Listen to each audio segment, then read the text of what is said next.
Iduna é uma deusa da fertilidade na mitologia nórdica que segura as maçãs da juventude eterna, nas quais os deuses confiam para permanecerem jovens e saudáveis. Os deuses nórdicos não eram imortais, eles apenas viviam vidas muito longas, e as maçãs de Iduna tornavam isso possível. Se acreditava que, originalmente, as maçãs eram alguma outra fruta que foi substituída pela maçã na Edda Poética, escrita no século XIII pelo mitógrafo islandês Snorri Sturluson, um escritor cristão para um público cristão. O poema anterior do século X, Haustlong, apresentando a mesma história do sequestro de Iduna, não menciona essas supostas maçãs. Embora a maçã nunca seja especificada na Bíblia como o fruto proibido no Jardim do Éden, ela já havia sido associada à história do Gênesis na época de Sturluson e teria sido reconhecida por seu público como um fruto associado ao sobrenatural. A imagem da maçã também pode ter sido emprestada da mitologia grega, as maçãs douradas das Hespérides, pois as maçãs douradas aparecem em outro conto nórdico do século X. O fato do Haustlong não fazer menção a elas, no entanto, sugere que elas foram uma adição posterior a essa história em particular. Antes de continuar com o tema de hoje, já deixa seu like e se inscreve no canal caso ainda não seja inscrito. Assim você ajuda o canal a crescer e ajuda nossos vídeos a chegar a mais pessoas. Originalmente, Iduna pode ter representado o conceito de sorte e poder pessoal e familiar, gerando uma juventude eterna para si e para as outras divindades, da mesma forma que uma família mortal carregava a memória dos feitos de seus ancestrais, e assim os mantinha eternamente jovens e vivos, sem maçãs místicas. Iduna aparece apenas em 2 contos da mitologia nórdica. Uma seção do Skaldskaparmal, da Edda Poética, recontando o sequestro de Iduna de Haustlong, e o Lokasenna, da Edda Poética. Embora raramente mencionada, ela é o poder por trás de todas as divindades mais conhecidas, pois permite que retenham sua juventude e vitalidade. Foi sugerido que a própria Iduna é a fonte desse poder, não as maçãs, e a fruta que ela oferece aos outros deuses e deusas é apenas a manifestação física de suas próprias habilidades inatas, para evitar doenças, velhice e morte, encorajando dessa forma a vida, a saúde e o crescimento pessoal. Ela é uma deusa de escolha nos movimentos religiosos wiccanos e neopagãos modernos, por esse motivo, e é frequentemente invocada para a saúde, rejuvenescimento, segundas chances e cura. A palavra Iduna significa algo como sempre jovem ou a rejuvenescedora, e a define como uma deusa da fertilidade que encoraja a força vital. O Haustlong a refere como aquela que detém a cura da velhice dos deuses, e como a donzela que entendeu a vida eterna dos Aesir e os manteve jovens. Ela pode ter evoluído como uma figura posterior, com uma única responsabilidade das deusas anteriores a Frigga e Freya, que são consideradas versões posteriores da deusa germânica Frígia. Frigga e Freya são poderosas deusas da fertilidade que podem ter sido concebidas para manter as outras divindades jovens, antes que esse trabalho fosse dado a Iduna, que era a esposa de Bragi, o deus da poesia nórdico. A poesia era muito valorizada pela cultura nórdica por muitas razões, mas principalmente como um meio de preservar os feitos e celebrar a vida. O assunto de um poema viveu muito depois de sua morte, e isso pode ter associado Bragi ao conceito de juventude eterna, resultando na transferência do trabalho de manter os deuses jovens de Frigga, Freya ou ambas para Iduna. Seja como for que ela assumiu o papel, Iduna é entendida como uma das muitas divindades femininas poderosas do panteão nórdico. Embora os deuses governantes sejam líderes guerreiros, governando um mundo masculino, há, no entanto, um forte elemento feminino na mitologia que chegou até nós. As deusas são figuras de grande vitalidade, tanto na doação generosa quanto na destruição, e parecem representar o destino final, diante de quem os próprios deuses devem morrer lutando. A imagem de divindades femininas fiando e tecendo ofusca as dos heróis humanos e deuses governantes. As mulheres estão presentes nos mitos, elas perseguem o mundo recém-criado desde o início do que se entende como mitologia nórdica, e sobrevivem em humildes contos folclóricos de tempos posteriores, punindo os arrogantes e cruéis e ajudando os jovens e os inocentes. O melhor exemplo da afirmação são as Nornas, as parcas imaginadas como mulheres, mas também há deusas como Frigga, Freya, Skadi e a sofredora Sigyn, esposa do trapaceiro deus Loki. Iduna se mantém entre essas figuras mais conhecidas como o poder subjacente dos Aesir, que lhes permite realizar seus grandes feitos, e é retratada como uma pacificadora e defensora dos inocentes no Lokasenna, quando Loki lança seu ataque verbal contra seu marido, Bragi. O Lokasenna, ou em português, Provocações de Loki, é uma obra da Edda poética derivada de uma peça mais antiga. Nessa história, os deuses de Asgard estão sentados em um banquete oferecido por Aegir, senhor do mar, quando Loki, com ciúmes dos elogios dados aos servos, mata um deles e é expulso do salão. Ele retorna, no entanto, lembrando a Odin de um juramento antigo que ele fez de que nunca beberia a menos que Loki estivesse presente. Odin deve deixar o banquete ou permitir que Loki volte, e então ordena que um assento seja dado a ele. Bragi se opõe e Loki o insulta, chamando-o de nada mais do que um aquecedor de bancada. E Bragi responde oferecendo a Loki um cavalo, uma espada e um anel se ele apenas se comportar e não insultar ou irritar os convidados. Loki insulta Bragi novamente, chamando-o de covarde e o mais pobre entre os deuses, o que desperta a raiva de Bragi. Nesse ponto, Iduna entra no meio da discussão para falar com seu marido.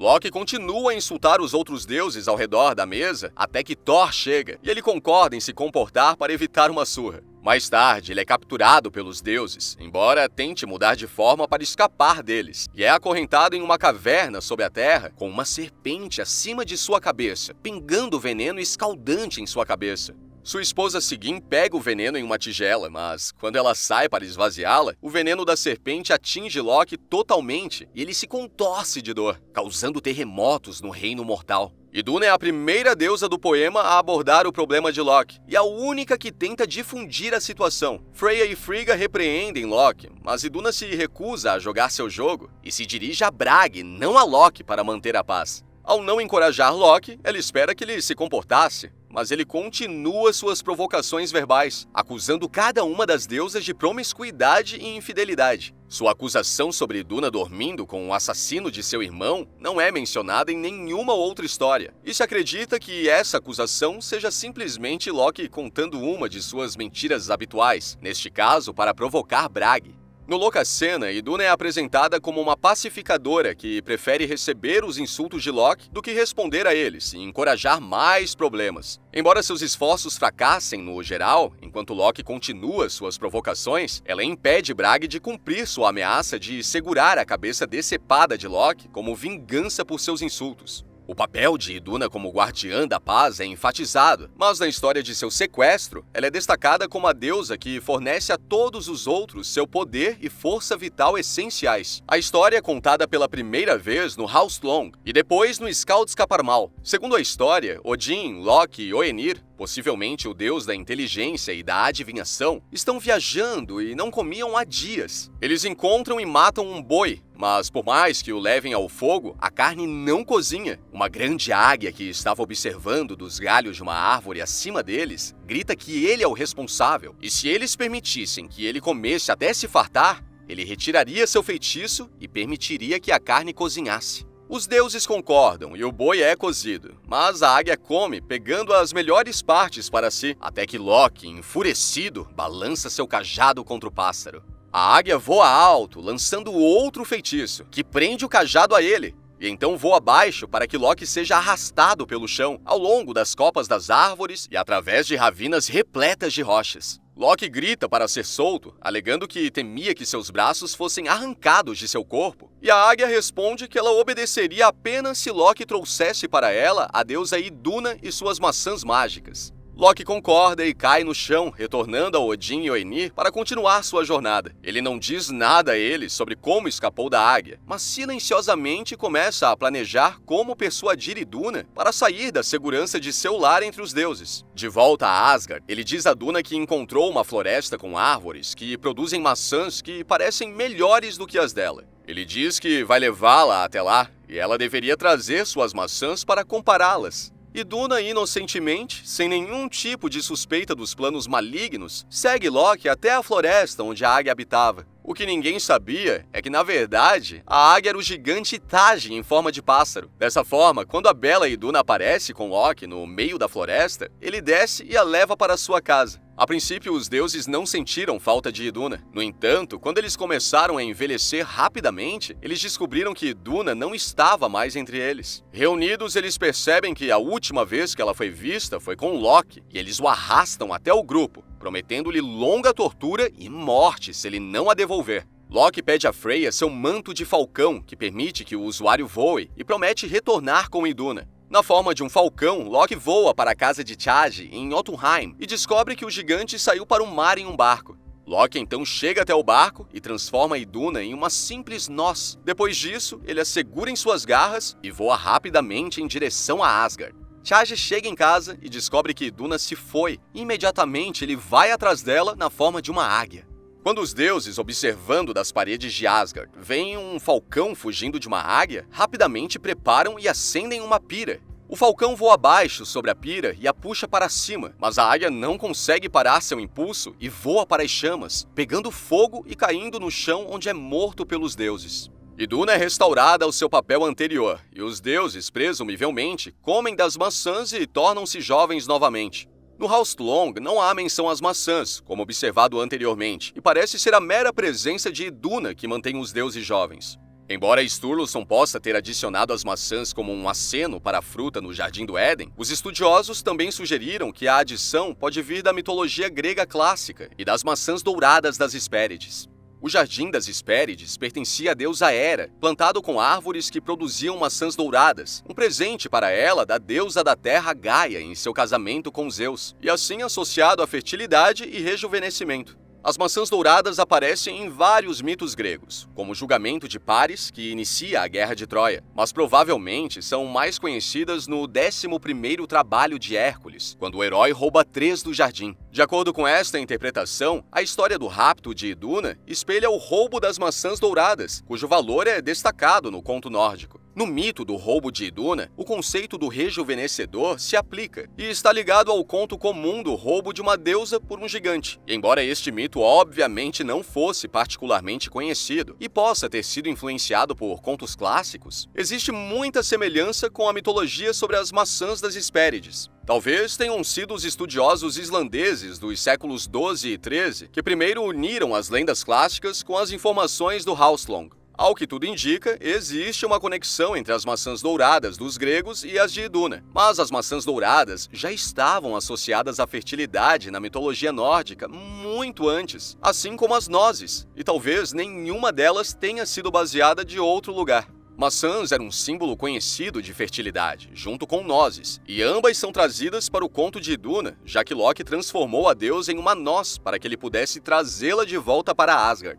Acredita-se que o Skirnismal, da Edda Poética, tenha sido composto mais ou menos na mesma época que o Haustlong, no século X, e assim o conceito da maçã como símbolo de fertilidade seria conhecido desde então. Não está claro, então, por que os Haustlong omitiriam as maçãs, a menos que fossem consideradas irrelevantes para a natureza da deusa. É possível que Iduna fosse entendida como representando o conceito de Hamindia, geralmente traduzido como sorte, mas mais próximo da glória pessoal e do poder transmitido aos descendentes. A Hamindia era personificada como uma mulher poderosa, uma vidente ou valquíria, que era o espírito guardião de uma determinada família ou de um membro específico de uma família. A Hamindia foi transmitida através das gerações e assim simbolizava a continuidade, bem como a eternidade e a juventude perpétua. Se Iduna fosse entendida como a personificação da Hamindia, ela não precisaria de maçãs. Iduna, como uma personificação de Hamindia, corresponderia ao seu papel como uma deusa da fertilidade, em que fertilidade era entendida não apenas como um nascimento, mas também como qualquer tipo de renascimento. Na crença nórdica, nada nunca terminava, mas morria apenas para assumir uma nova forma. Na era viking, uma criança geralmente recebia o nome de alguém da família que havia morrido, geralmente um avô. Isso pode ter se desenvolvido a partir de uma suposição de que os mortos podiam de alguma forma retornar em seu descendente, ou que pelo menos a sorte e a força anteriores que ele desfrutou podiam acompanhar o nome.